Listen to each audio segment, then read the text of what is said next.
हां. नमस्कार, मी तुषार देशमुख. आज हिंगोली जिल्हा परिषद प्राथमिक शिक्षण विभागाकडे आम्ही पाठपुरावा केला आणि या पाठपुराव्यादरम्यान शिक्षणाधिकारी आसावरी काळे मॅडम यांच्याकडे हा तब्बल चौथा पाठपुरावा आहे. आज सर्व अभियोगिताधारक बांधव उपस्थित आहेत आणि सोबतच एक 10 दिवसाची मुदतवाढ मिळाली. या 10 दिवसांच्या मुदतवाढीमध्ये हिंगोली जिल्हा परिषदेची पदोन्नती प्रक्रिया पूर्णत्वास आली आहे. दुसरी बाब, त्यांच्या केंद्रप्रमुखांची नियुक्ती प्रक्रिया ही पूर्णत्वास आली आहे. अगदी युद्ध पातळीवर कार्यरत असल्याचे शिक्षणाधिकारी मॅडम यांनी चर्चेदरम्यान सांगितले. आणि सोबतच यापुढीलही पाठपुरावा आम्ही लगेच येत्या 4 ते 5 दिवसात करणार आहोत, कारण वेळ कमी आहे आणि सगळ्यांना विनामुलाखतीच्या माध्यमातून नोकरीची प्रतीक्षा आहे. असे असताना राज्यातील सर्व अभियोगिताधारक बांधवांना सांगतो की आपापल्या जिल्हा परिषदमध्ये जास्तीत जास्त लक्षणीय प्रमाणात पाठपुरावा करा, तेव्हाच सर्व पदे येतील. अगदी अनेक जिल्हा परिषदांची संच मान्यता, बिंदू नामावली, रोस्टर प्रक्रिया ही खूप मोठ्या प्रमाणावर प्रलंबित आहे. अजून ज्युनियरचे संच मान्यतेबाबत शासन स्तरावरून विशेष मार्गदर्शन त्यांना आदेशाच्या प्रतीक्षेत आहे. त्यामुळे त्या जागा येतील की नाही यासाठी पाठपुरावा करणं, जे बांधव उच्च माध्यमिक म्हणजे ज्युनियरच्या प्रतीक्षेत आहेत त्या सर्वांना विनंती करतो की आपापल्या विभागीय स्तरावर म्हणजे शिक्षण उपसंचालक कार्यालयात सर्वांनी पाठपुरावा करा, तेव्हाच ती पदे येतील आणि तुम्हाला हक्काची नोकरी मिळेल. गुणवत्ता सिद्ध केली आहे म्हणजे नोकरी मिळणार नाही हे आता सिद्ध होते.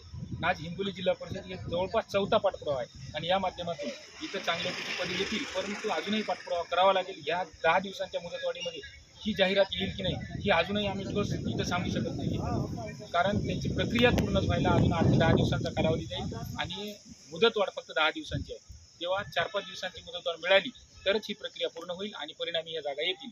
दुसरी बाब म्हणजे सर्वात महत्त्वाची, समाज कल्याणबाबत अजूनही संदिग्धता आहे. तर अशा स्थितीत सर्व अभियोगिताधारक 36 जिल्ह्यातील आणि सर्व विभागातील पदभरती प्रक्रियेसाठी आपल्या सर्वांचा पाठपुरावा हीच केवळ आपल्याकडे ऑप्शन आहे. त्यानंतर मुदतवाढीचा दिनांक उलटून गेल्यानंतर आपल्याकडे कुठलाही ऑप्शन असणार नाही. त्यामुळे सर्वांना विनंती करतोय की ग्राउंड लेवलवर उतरा. प्रत्येक शिक्षणाधिकारी, समाज कल्याण सहाय्यक अधिकारी, त्यासोबतच ATC, ज्यात की आपल्या राज्यामध्ये 30 ATC आहेत आणि 4 प्रकल्प आहेत. अशा अपर आयुक्त कार्यालय असतील, प्रकल्प अधिकारी कार्यालय असतील, सोबतच खाजगी शैक्षणिक संस्थेची चांगल्यापैकी पदे येत असतील तरीही आपापल्या क्षेत्रात लागण्यासाठी, आपापल्या परिसरात लागण्यासाठी खाजगी शैक्षणिक संस्थेकडेही पाठपुरावा करा, जेणेकरून तुम्हाला त्यावरती जायचं नसेल, इतर कोणीतरी बांधवांना न्याय मिळेल. अशा पद्धतीने सर्वांनी या शेवटच्या 8 ते 10 दिवसामध्ये मोठ्या प्रमाणावर पाठपुरावा करा. नक्कीच आपण विनामुलाखतीच्या माध्यमातून आणि मुलाखतीच्या माध्यमातून चांगली पदे निर्माण करून सगळ्यांना हक्काची नोकरी मिळवून देऊ, एवढंच या ठिकाणी सांगतो आणि थांबतो. धन्यवाद.